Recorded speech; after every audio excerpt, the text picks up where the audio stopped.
How do you grow a business? It's a super complicated process because there's so many different variables involved. But there are some simple principles that if you follow, then your business will naturally grow.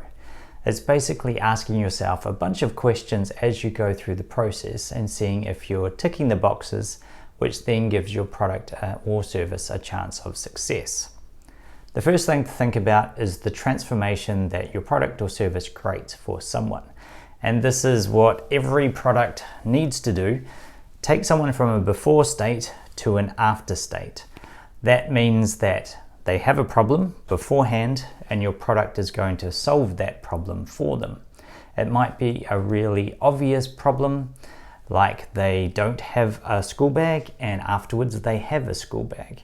But there's usually deeper parts involved in those problems. In terms of the branding on the school bag might be a status thing that they need rather than just the practical use of the product. So the first thing you need to tick is the transformation. And almost everyone that creates a product or service can create that transformation. That's not the hard part, but it's where, well, not even everyone focuses on. They focus on selling the particular service rather than explaining the transformation that the person's getting. But now we know, phase one, explaining that transformation, because that's what the person is really buying. They don't care about your service, they don't care about you, they don't care about your business, they care about the transformation. Which brings us on to step two. Because there are going to be competitors in the market offering the same transformation as you, then you need to have a unique way of delivering the transformation. Think about it for a second. If you're going into a market and no one's ever done what you're doing before, then that's great, but it's super difficult. So if you want to go and fly someone to Mars for the first time, there's a whole bunch of hurdles in developing a product that actually does that. Maybe unless you have billions of dollars, that's not the process that you want to take. Often you want to find a market that people are already buying the products and services of, because you know that there is a market desire there. If you create a new service that no one's ever heard of, then you've got to explain and educate people about why they should buy it, and it can get super complicated quickly. So think about, if you're creating a service, that it should deliver the transformation that people are already getting from something else, but they're not happy with how that experience goes. It could be that you have, like, I don't know, an accounting service. So an accounting service that works with a specific type of clients. What we see in markets is they diverge as they come down. So originally you just had an accountant and they worked with everyone. Now you have specific accountants that might work with e-com businesses or a service business, or there's sole trader accounting packages. There's the big five accounting firms that work with the multinational companies. And so as an audience's needs develop, a market's needs develop, we find that the market segments, and what you probably want to do to have a successful business is to go after a particular segment of that market that is diverged down and no one else is really giving a great solution to. That's the basic recipe for success, to find an unmet customer need and then fill that need.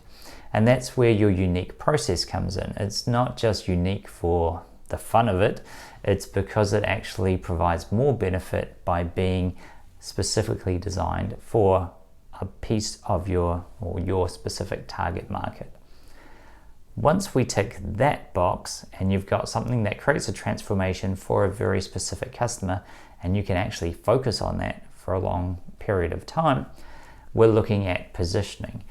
Positioning is how people see you in the market. It's basically the trust level and how certain people are that you are going to create the transformation that you promise. If you've just launched your business and it's brand new, you don't have a track record to fall back on. So why should they trust you to actually deliver the result? There's ways to show that by past experience and different things if you're trying new ideas. But generally you want to show that, well, build your experience in a particular area. And you might start out by charging lower fees or even working for free to make sure that you're delivering a great service that can be trusted. Because once you start putting yourself out into the market, you're building a reputation, a brand, which is the fancy word for reputation, whether you like it or not. And it can be a positive brand or a negative brand. That means that you really need to focus on delivering a great experience to people, but also think about how your track record grows over time as well. If you start out on your first day, you're going to have 0 reviews, but if you actually take the time to collect reviews, you end up with hundreds or thousands over the length of your business. You could have hundreds of thousands of happy customers leaving you reviews.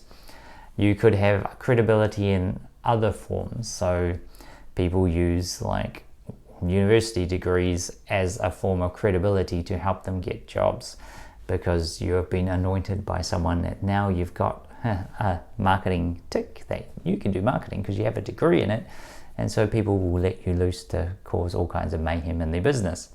You can also have external credibility from sources that aren't an education that is maybe based on experience and real world experience. So if you've trained with a particular person, if you've done courses and that kind of thing, you could have a professional accreditation from some kind of organization, all those kind of things. There's different things that you can help bring credibility to what you're actually offering, and that you can deliver what you say you're going to. And obviously the best result of that is a ton of happy clients at the end of the day that you can show, well, look, I've done this for 10,000 people. I think I can do it for you too.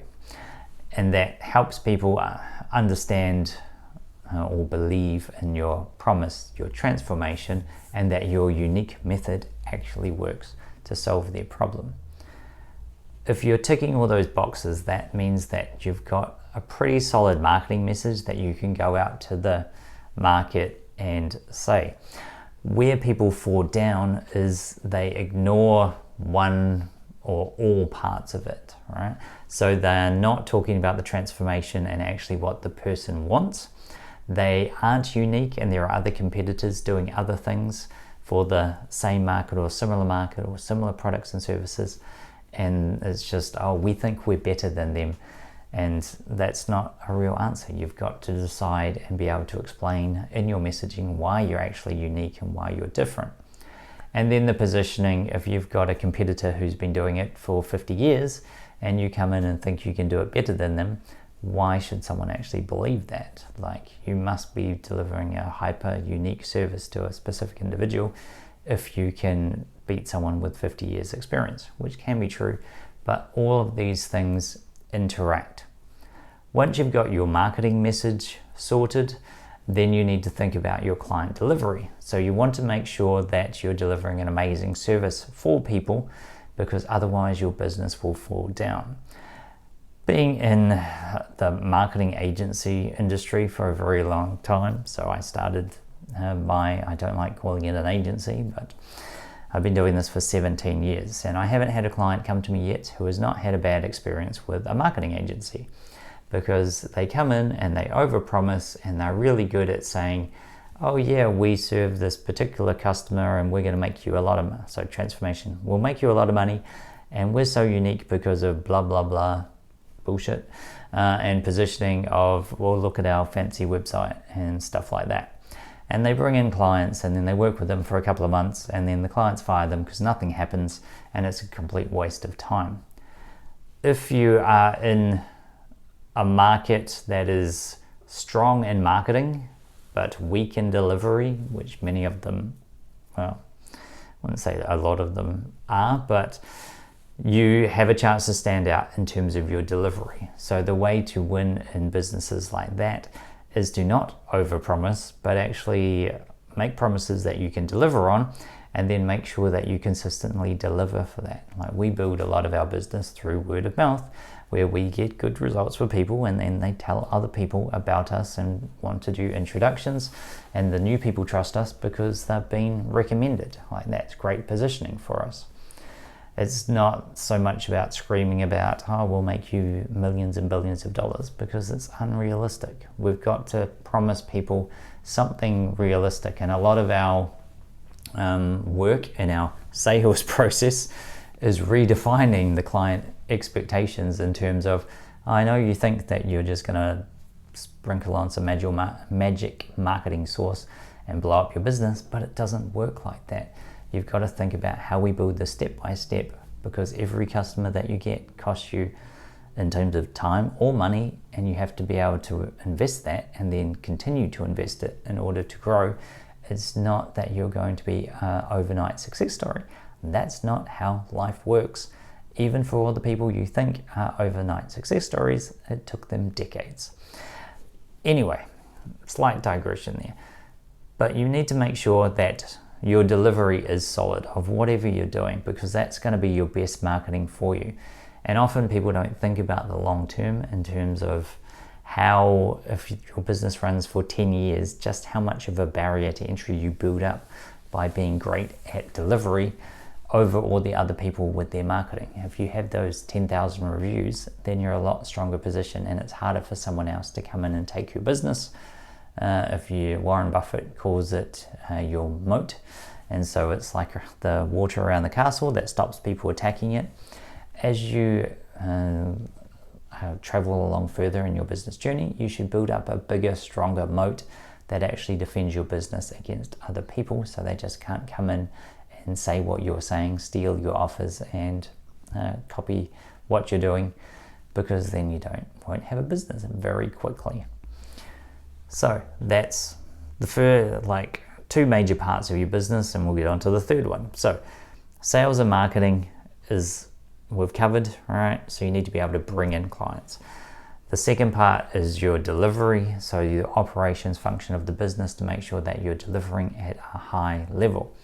The third part is finance. The way I like to think about this, to keep it simple, is how do you run your business so you have enough cash flow to operate and you're not going to run out of money?